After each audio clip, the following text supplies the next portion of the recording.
Good morning, Rabotai. Welcome to breakfast and the class. Missed you.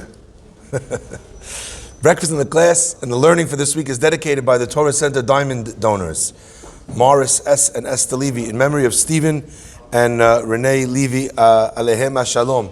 Thank you so much for your support of Torah. Also sponsored this entire week of breakfast in the class by Edward Sofer, dedicating loving memory of his parents Ray and David Sofer, Lilun Nishmatim David ben Moshe ben Naima, and Simcha bat Hana. Also dedicating loving memory of Joseph Idwek, Lilun Nishmat Yosef ben Sabut, sponsored by his grandson Daniel Salem, and dedicated for the speedy and complete refuah shlema for Eliyahu Shimon Bazar Fortuné and Chana bat Simafega. And as well for the loving memory of Eli Dur, Lunishmat Eliyahu ben Sion v'Farida, Alehem Shalom, sponsored by his son, Sonny Dur.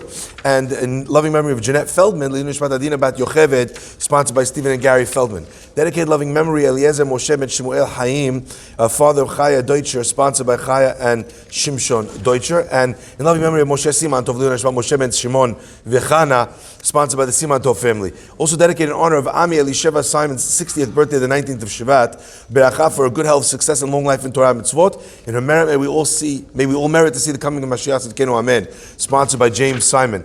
Also dedicated loving memory of Norma's grandmother Ruth Dweck, Lunishvat Ruth Bat Rivka, sponsored by Norma and Murray Dayan.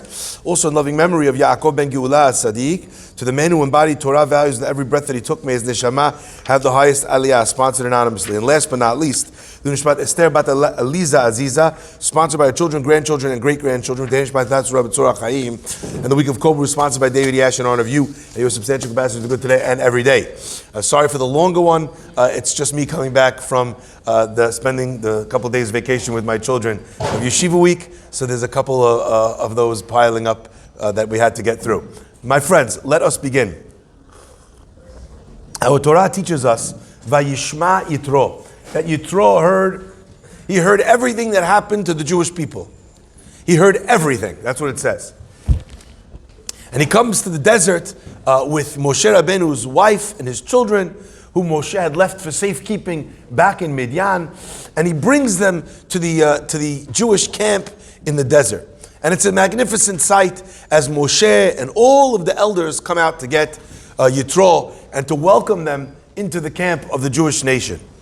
Now, the commentators point out something very, very interesting. Vayishma Yitro, and Yitro heard. And the commentators ask, Eze shmu'a shama'u ba? What does it mean that he heard?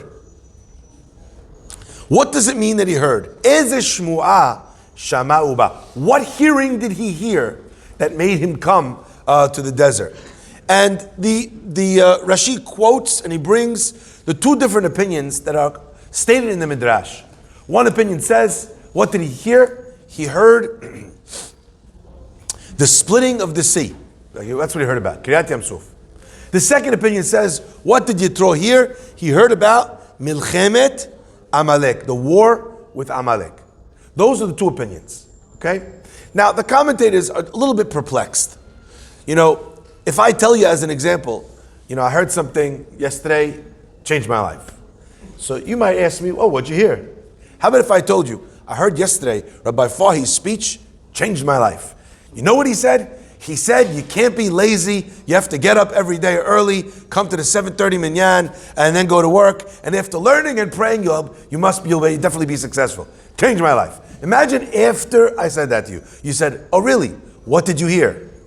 I just told you what I heard, and I just told you what he said. The pasuk tells us, and Yitro heard all that had happened with the Jewish people. He heard about it all, et al. The entire story of the Jews in Egypt, all of the Makot, everything that happened up until this point.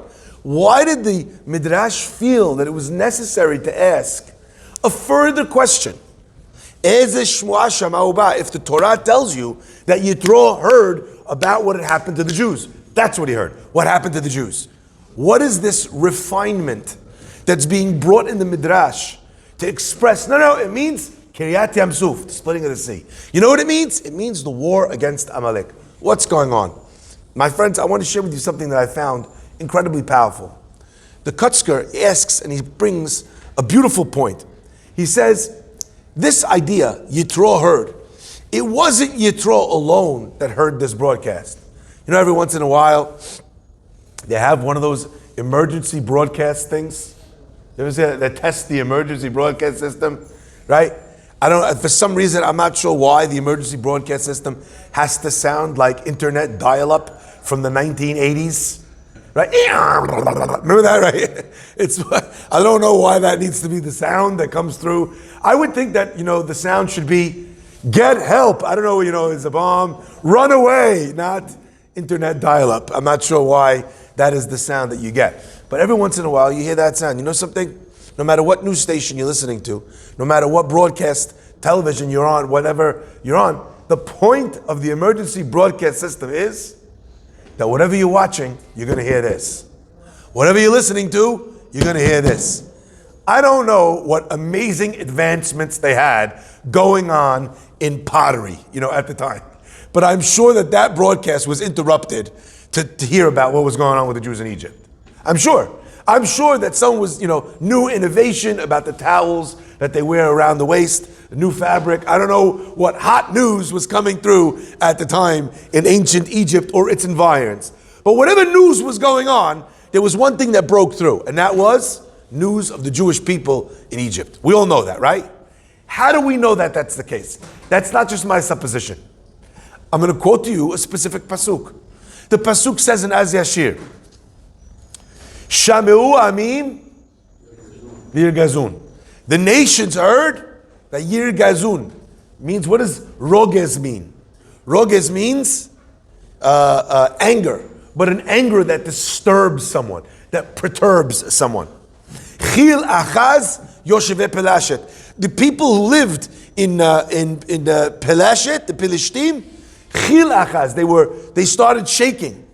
Az Nivhalu Alufe Edom. The princes of Edom, they were behala, they were all in a hot bother. They were all mixed up. They didn't know how to react. Ele Moav Yochazeh Morad. Again, we find a trembling seizing the people of Moab. Namogu Kol Yoshvei Canaan. The people of Canaan, who knew that the Jews were coming back to their land, Namogu. What does Namogu mean? They melted. Tipol Aleim Emata V'Fachad. Should fall on them Emata V'Fachad. A fear, they should be frightened. Bigdol Zeracha, with the greatness of your arm. Yidmu Ka'aven, they were turned motionless. Ka'aven, like stone. The pasuk describes specifically Shameu Amim, that they all heard. And it tells you how each nation reacted to the fact that this was going on, that the Jewish people were not only freed from Egypt with so many beautiful miracles, but also that they had forded the sea, that they'd come out the other side, that Egypt had drowned in their wake. Okay? So we know everybody heard. Says the Kotzker, you could have 2 different people hearing the same story, or 10 different people hearing the same story, and reacting in not only paradoxical ways, but in ways that are as far apart from one another as could be. Now, let me try and unpack this with you just a little bit. Rav Nendik points out a magnificent idea. He says that imagine you're sitting in a group of people and you say, this guy, Dave, right over here, David Stein, the guy overnight, billionaire. The guy made so much money, you don't know. He sold this, he bought that, he owns this. 5 people sitting there, 10 people sitting in the room. First guy hears the news. What does he think? Mabruk. Second guy, what does he think? That guy made all that money. I remember him in school. What a low-life, good-for-nothing, lazy guy, right? I'm here working my heart out. He gets, I can't believe it, should have been me. First guy is happy for him. Second guy is jealous of him. Third guy wants to offer him to sell him something or do business with him. Fourth guy wants to hit him up for tzedakah. Fifth guy is trying to figure out how to rob his house. Sixth guy, right? This is how it works. You have 10 different people who hear great news about somebody, and their reaction is radically different. The other guy might think to himself, you know something? I also remember when I made a boatload of money. And I remember how it broke up my marriage and how it ruined my children. Let me go and tell him a cautionary tale. Every person in that room listens to that news. And why do they listen to that news differently? Because they're coming from different places. Because they're living in different realities. And the ears that we use to hear things about others, the ears that we use just happen to be, unfortunately, attached to the same body that's going through whatever it is that I happen to be going through. Our ears are tinged by our realities. So therefore, what does Yitro here? Asks the Midrash a powerful question.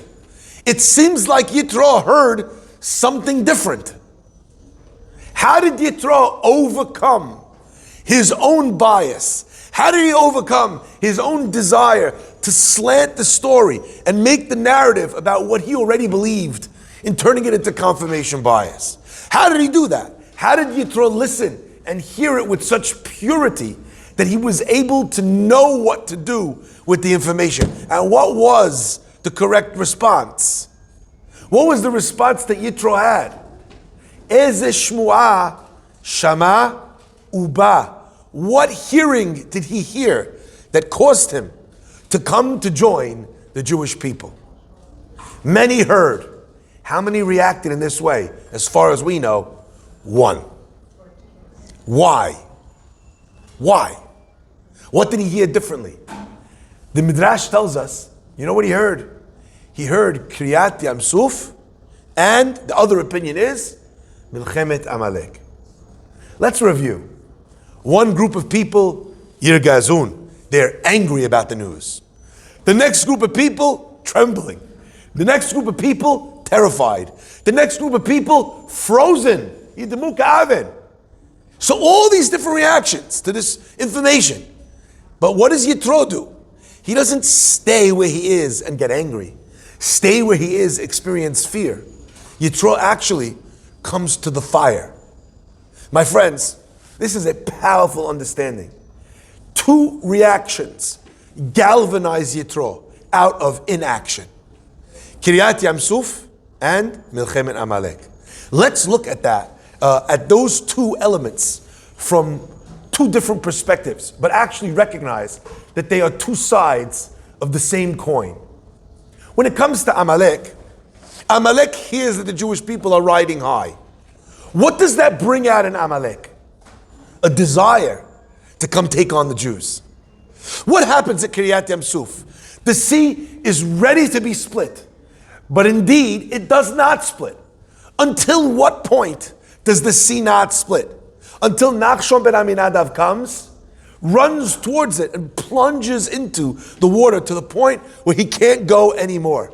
You see, Yitro understood that Nachshon ben Aminadav and Amalek's response, even though they seemed to be exactly the opposite of one another, were in truth identical. Both of them ran toward the fire. But they ran toward the fire with two radically different intentions. Amalek runs toward the fire to steal the fire for themselves. You know, in prison, you find the biggest guy, you take him out on the first day, and then no one starts up with you. I remember when I was, no, joking, right? By the way, I'm not sure which way you guys thought that joke was. Was I the big guy that got taken down? Was I the small guy that took down the big guy? Was I the warden that watched it? You have no idea, and you'll never know. No, either way, the idea that we find over here is that Amalek sees that the Jews are riding high. What does Amalek want to do? It wants to challenge us for pole position. Nachshon ben Aminadav, what is his desire?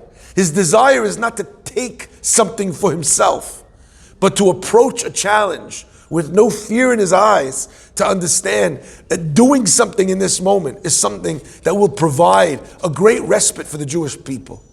He takes on a challenge not for himself, but for what it will do for others. My friends, I think I see in this story something that is really important.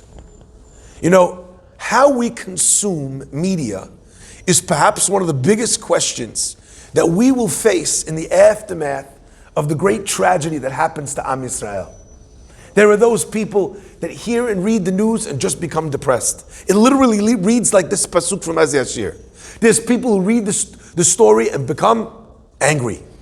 And they let it make them angry people. There's people who were so afraid that they literally didn't come out of their house for weeks. Yidimu ka'avid. How we consume media should tell us, first of all, a lot about ourselves. But more than it tells us a story about the people that we were. How we consume media can tell us that can be the difference between who we would like to be and our natural consuming state. Do we take in news of anti-Semitism and become more introverted, more afraid, less willing to walk out with a kippah? What happens? You know, in the story of the greatest outpouring of anti-Semitism that we've seen in our life globally, I want to share with you the story of Yitro. It only took place yesterday. And I'm not going to mention his name or where he's from. But when he hears this, I want him to know how much he inspired me. I get a message yesterday on my phone, on my voicemail at the office. And the voicemail is, I would like to leave a message for Rabbi Fari. I'd like to thank him for breakfast in the class. I say, okay, very nice. But then he carries on. And he says, I'm listening from another country, all right? And he says, and I want to tell you that today I finished my conversion. Me and my wife and all of my children. Him, his wife, and his kids all did conversion in Orthodox Beit Din. They went through the full process. And he says, and today I'm getting married again to my wife. This happened yesterday. And I want to thank you for the Torah of the breakfast in the class, which inspired and brought us to Yahadut, to Judaism. Here you have people who are taking the Star of David and tucking it in their shirt. You have people who are taking the kippah off their head, who are removing mezuzahs from their doors. And then you have this guy in another country. Now what does he decide to do in this time? To become a Jewish person. I want to share with you a pasuk. The pasuk tells us in Megillat Esther, V'rabim me'amei haaretz mityahadim, and a huge number of the people of the earth, of the countries of the earth, mityahadim, were becoming Jews. Why? Ki nafal pahdam alehem, for the fear of the Jewish people was upon them. In the aftermath of the great turnaround in the story of Purim, where the Jewish people were given license by Achashverosh to stand up and defend themselves against anti-Semites, Be'ezrat Hashem, we should be zocheh to such a thing, once again, to be given permission to defend our own lives. My friends, what happens? People start converting. Rabim me'amei haaretz mityahadim. Why? Ki nafal pachdam alehem. Because the fear of the Jews was upon them. But who converts when it's the other way around? You know why there are so many hoops to jump through for gerut? Because for much of human history, there ain't nobody trying to become Jewish. Becoming Jewish means they want to throw you in a concentration camp. Becoming Jewish means they want to burn you at the auto da fe. Becoming Jewish means they want to move you from your house and stick you in the ghetto. No one wants to become Jewish then. And in fact, by the way, the hoops to becoming Jewish in a time where there was no benefit to becoming Jewish were much lower. Because you know what? This guy, his intentions have to be honest and pure. But when Jews are being beaten up in the streets, when a Lyft driver could punch you repeatedly in the face, holding his keys and send you to the urgent care, and the only thing that happens is he loses his job with Lyft, free to be hired immediately by Uber. Or if I've learned anything from Uber and Lyft drivers, they're all already on Uber and Lyft. So what's going to happen? He'll do it again, and then Uber will kick him out, and then he'll go to Revel. That's how this works. And they're relatively sure that it wasn't a hate crime. You know why? He didn't like this Chabad rabbi's energy. That was the word he used. He didn't like his energy. Ladies, gentlemen, while everyone's running away, this gentleman, his wife, and his children are running towards. We have a modern day Yitro. A lot of people who are not Jewish have heard this podcast. I get messages from them all the time. Muslims, Christians, atheists, Jews, religious Jews, not religious Jews. But how many of them take a plunge like that because of what they heard? My friends, how we consume information makes all the difference. And I'd like to just share, perhaps, one thing that every one of us could do. I know I'm looking at all the people here and I'm speaking directly to the ones that are watching at home or on their phone or listening on Spotify or whatever. I want to ask you for one favor. And the favor has nothing to do with my classes. I want to ask you for a favor for all classes. I don't care if you listen to me or you follow up with Rabbi Abragamov right afterwards with his words of wisdom, Rabbi Hadjoff, Rabbi Mizrahi. They'll make a difference. Or any of the many rabbis on iTorah, on Torah Anytime, on wherever. I don't care, wherever you consume your Torah classes, they'll make a difference to me. I want you, before you sit down in a Torah class, to ask yourself, or to say to yourself, before the class starts, not just good morning, Rabotai, but to say to yourself, I'm listening to this class so that at the end of it, I will do something differently. I will become something more, something better. I will improve. And then ask yourself, once you've heard it, what am I doing because of it? My friends, the Shlomo Volba famously pointed out, and by the way, you know when you hear something and you think to yourself, so true? How many people will have went to Har Sinai, and when God finished the 10 Commandments, with everything that was going on, with the thunder and the lightning, with the shofar, after everything was over, they came home and they said to their wife, honey, Rabbi was fire today. Hashem, he was on fire. Har Sinai, smoking.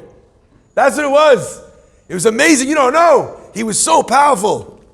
It was so, what did he say? I'm not sure. Famous Jackie Mason. Now, people go to the opera, they have no idea what's going on. But they go because they want to feel cultured. So he says, some guy goes to the opera, 3 hours, they're screaming in Italian.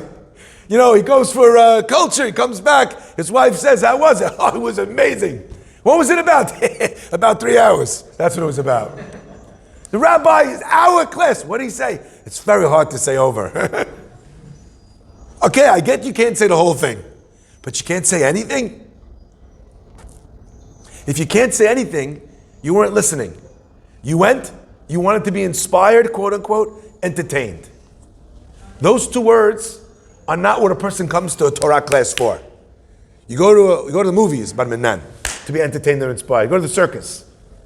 When you go to a Torah class, you should go so that instead of being informed, instead of education, you go for transformation. But the only way to do that is to prepare your ears before you start. Yitro said, look, I see everybody, and I see everyone responding to this. But there's two responses that tell me something. The response at Kiryat Yamsuf, where Nachshon saw, heard, and he understood. He needed to come towards the fire. And I saw the result of Amalek in a negative way, but still there was something to learn from that negative way. You know, I think there's something to learn from Iran. Yamach Shemam. Worst terrorists on the planet right now is the Iranian regime. Correct? But I think we have a lot to learn from Iran. Iran knows what it wants, and it does not give two hoots about what anyone will say about it doing what it thinks needs to be done. Could you imagine if the United States response was the same way? Could you imagine if we just armed all the people and had them, right? If we just said unabashedly what we need to say. You have people who are attacking American soldiers on American army bases. We know exactly who's doing it. They warned us that they would do this if America got involved in this, if they was supporting Israel in the conflict. They told us this would happen. Then they did it. And then Iran said, that it was not me, actually. I was sitting here eating, baklava, that was someone else. Must have been the Shiites, the Sunnis, right? We know it was you. We have a lesson to learn. There's something you need to do. You're not afraid of it. You run towards it. There's a challenge in front of you. A wall, a hill you need to climb. Don't be afraid. Don't go around. Go through. Smash through it. That lesson, Yitro says, if Amalek could come, if Nachshon could come, why not me? All you guys, you all know someone that growing up was less religious than you, right? And now, I don't know what happened to the guy. Every day he's in shul. Why not you? You meet someone, all of a sudden the guy comes, I do the daf yomi. Oh really, you're doing it? When did you start? Oh, this is the third time I'm finishing Shas. What? The guy who skipped Sunday school, cheder, his whole life? I see this by the smile, everyone he was thinking of somebody. You meet a guy, oh, what are you? I'm doing rugs, right? What do you do? I'm a rabbi now. You're a rabbi? I remember, okay, let's not go there. You don't need to dredge up old memories of what you remember. Well, I also remember when we went over there. Okay, fine. Yeah. My friends, if them, why not you? Why not you? And sometimes you don't even need to learn from somebody else. You could learn from yourself in a previous time. When you were on fire, when you were coming to shul every day, you were able to do it. You can learn from yourself. You can remember a time when you spent the time every day learning. Go back to that and say to yourself, Yishma Yitro, listen, here, come towards the fire, take on the challenge, approach it, don't be afraid. You know what the right thing to do is? Yalla, andale. Once more, onto the breach. Hashem should bless us, Be'ezrat Hashem, to be able to face all of the difficult things, to hear news and be inspired by the right news, to know what we want to hear before we even hear it. And then Be'ezrat Hashem, we will live in an empowering world instead of a destabilizing and demoralizing one. Baruch Hanei Le'olam.